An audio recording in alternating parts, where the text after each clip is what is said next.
Hello everybody, what's going on? This is Andrew, and today I'm not going to be playing any Magic, but I'm going to be talking about Magic, and specifically what I'm going to be doing is building decks, or talking about what would go into a deck, using some of the new cards coming out this week in Kamigawa Neon Dynasty. Now, this set looks super sweet. It looks complicated, it looks powerful, and I'm excited to dive right in and build some decks. The first deck I want to look at is a vehicles deck. So we're going to take our vehicle that we love and we're going to build a deck around it. I'm kidding. I'm not going to build a Seekage Chariot deck. That's silly. But there are two vehicles from the new set in particular that stood out to me as being powerful in different builds. There's this card, Mukotai Soulripper. It's a 2-mana 4/3 vehicle. Whenever it attacks, you may sacrifice another artifact or creature. If you do, put a counter on this thing and it gains menace until end of turn. So not only is a 2-mana 4/3 good stats on its own, the first time this attacks, it's going to be a 5/4 if you find the right deck for it. It's got crew too, so it's relatively easy to crew. And I think this thing is sweet. One of the more powerful vehicles from the set. And I've got a whole deck planned out for this. The other deck that I wanted to play with, to build, was a deck with Mindlink Mech. So this one might be flying under the radar for some people. It's a 3-mana 4/3 flyer. Whenever it becomes crewed for the first time each turn, it becomes a copy of target creature that crewed it, except it's still a 4/3 and it's a vehicle artifact.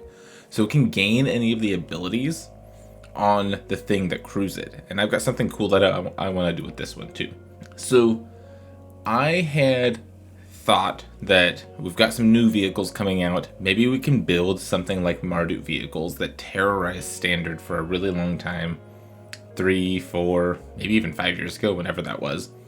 This deck used 1-drops like Thraben Inspector, sometimes Inventor's Apprentice and Toolcraft Exemplar, alongside Scrapheap Scrounger, Veteran Motorist, to crew Heart of Kirin and Aethersphere Harvester, and sometimes Cultivator Caravan.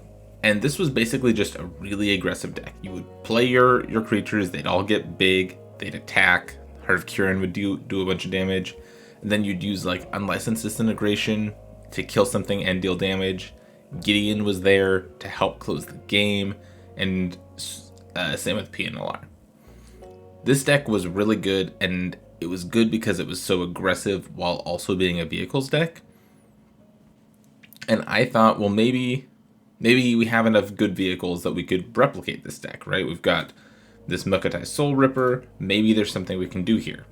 But after putting together a couple builds, I couldn't find a configuration that I liked that was as aggressive as this in the same way. So instead, what I came up with was, what if we put this Soulripper in with a aggressive black deck? Today I'm going to be talking about how I could put it in a zombies deck. Specifically this zombies deck that I played on my channel a few weeks ago. This black-white build of zombies. But I think it could go in a mono black deck. There's a lot of different ways you could do it. And maybe it doesn't have to be a zombies focused deck, but I'm going to talk about this zombies focused deck. So again, this card, Mukotai Soulripper, wants to attack and have things to sacrifice so that it can get bigger, and we need creatures with power 2 at least to easily crew this thing. So I want to put it in a deck with Champion of the Perished, with Jadar, Ghoulcaller of Nephalia. These Decayed Zombie tokens are going to be really good in that they can drive the car, right? They can crew the vehicle, and they can be sacrifice fodder for the vehicle, because then we can just get another zombie token.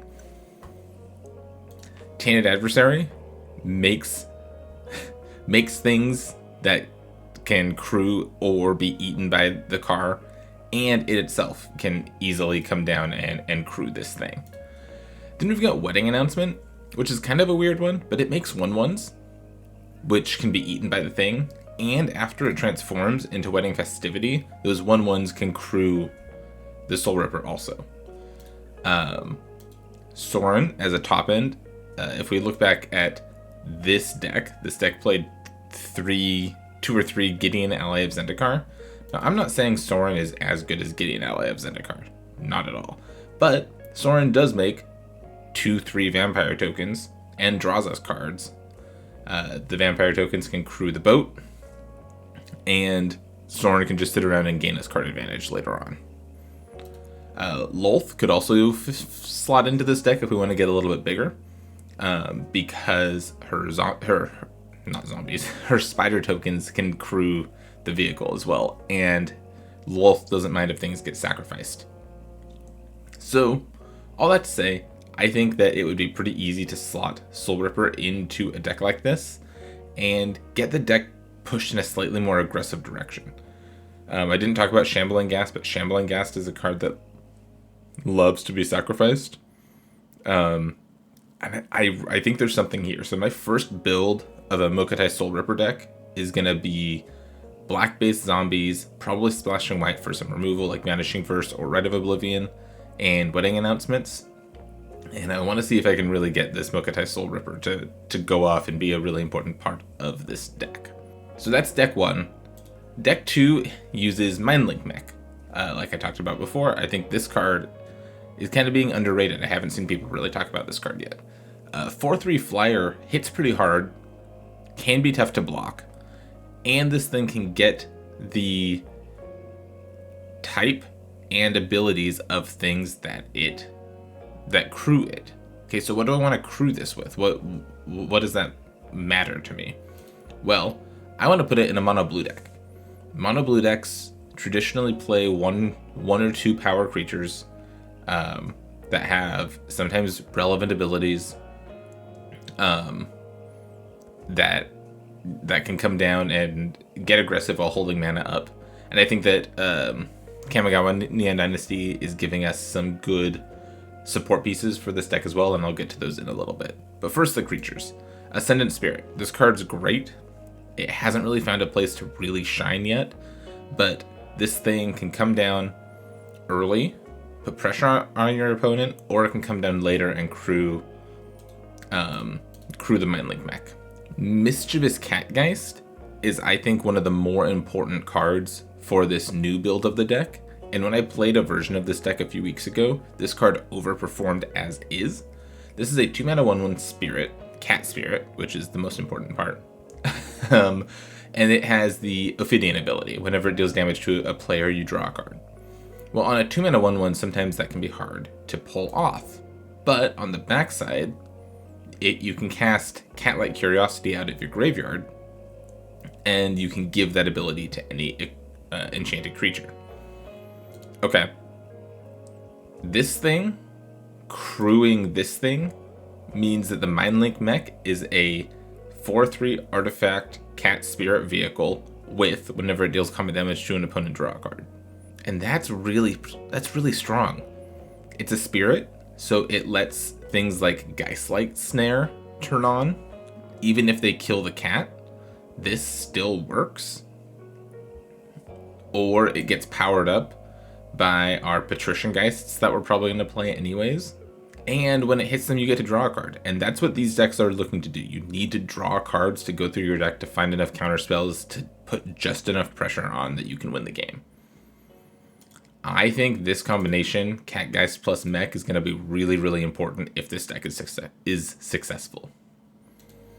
Suspicious Stowaway is another copy of this kind of effect that we can play. The backside, it can't be blocked whenever it does combat damage to a player, draw a card. Cool. So, other than Mindlink Mech, what does this deck get? Because this deck, it plays a lot of underpowered things at the cost. It plays low mana cost things, but some of its things are underpowered. So where does it get its power? What does it do then? Well, usually it plays counter spells. Spell Pierce is being reprinted in Kamigawa Neon Dynasty, and usually this deck will play 2 copies in the main deck with maybe 1 or 2 more copies in the sideboard. The efficiency on Spell Pierce is insane. Essence Capture was printed in one of the Ravnica sets, I don't remember which one, just a few years ago, and this card was also really, really powerful in the mono blue deck that was around then, because it turns your 2/2 flyer into a 3/3 flyer, and that just ups the clock that much. Everybody's playing creatures. Mostly everybody is playing creatures, so having Essence Capture in a few copies is usually really, really good. Combine that with Fading Hope, which we already have access to. This can take their problematic cards out of the way, or it can save your cards that you really need. And then I already mentioned Geistlight Snare. In a Spirits blue deck, this card is a 2-mana counterspell for most of the game. And cards like this are really important to making mono blue work. So yeah, I think that Mindlink Mech is the card that makes this card work now. There's a lot of these cards wouldn't mind jumping in and crewing the vehicle, right? We can crew it with Malevolent Hermit, and now we can sacrifice the Mindlink Mech with Malevolent Hermit's ability if we need to. We can crew with Dream Shackle Geist and get 2 of its abilities. There's a lot going on here, other than the fact that it's just a 4/3 flyer and it's gonna hurt. It's gonna kill your opponent pretty fast. And that is all I have for today. I don't have deck lists for either of these decks yet. I'm gonna mess around with stuff when the set comes out, put together some sort of deck and play it. I'll probably record videos with my final versions of those decks. But the idea of this video isn't to give 75 cards that I think are going to be the best. It's just to talk about the ideas I had for where I think some of these vehicles could slot into standard decks, and some of the decks that I'm excited to try out once the set drops on Arena later this week. So I hope you enjoyed my rambling about random vehicles decks.